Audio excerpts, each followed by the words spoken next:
So বেরিয়ে পড়লাম। আমার কেটিএমের ব্যাটারিটা দেওয়া ছিল চার্জ করতে। তো আজকে কেটিএমটা ওয়াশ করব, চার্জ দিয়ে আবার স্টার্ট করব, সন্ধ্যাবেলা ঘুরতে বার হবো। তো দেখতে থাকো সবাই ভিডিওটা। আর এই যে দেখছো সাইকেল, ওটা নিয়েই এখন যাব তোমার কেটিএমের ব্যাটারিটা আনতে। তো দেখতেই পাচ্ছ সাইকেল নিয়ে বেরিয়ে পড়লাম।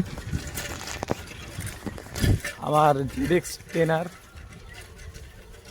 এটা হলো আমার জিডেক্স টেনার, মাই ড্রিম বাইক। তো ওটা নিয়ে বেরিয়ে পড়লাম আমার কেটিএমের ব্যাটারিটা আনার জন্য। তো এই হলো আমার কেটিএমের ব্যাটারি। প্যাকেট দেওয়া ছিল, বাট প্যাকেটটা কে নিয়ে চলে গেছে। তো জেডএক্স টেনার দেখতেই পাচ্ছ দাঁড়িয়ে আছে ময়দানে।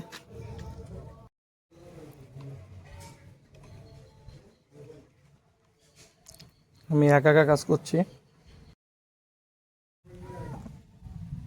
তো দেখতেই পাচ্ছ বাইক আমার রেডি। বাইকটা স্টার্ট দিলাম, স্টার্ট দিয়ে রেখে দিলাম। এখন শুধু এটা লাগানো বাকি আছে। তো বাইকটা ওয়াশ করব।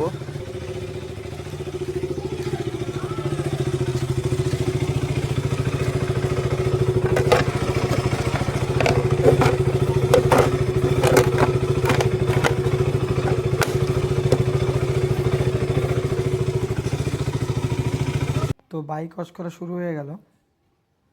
তো কেটিএমটা আজকে অনেক দিন পর, কম করে 1 মাস হতে হাত দেওয়া হয় না।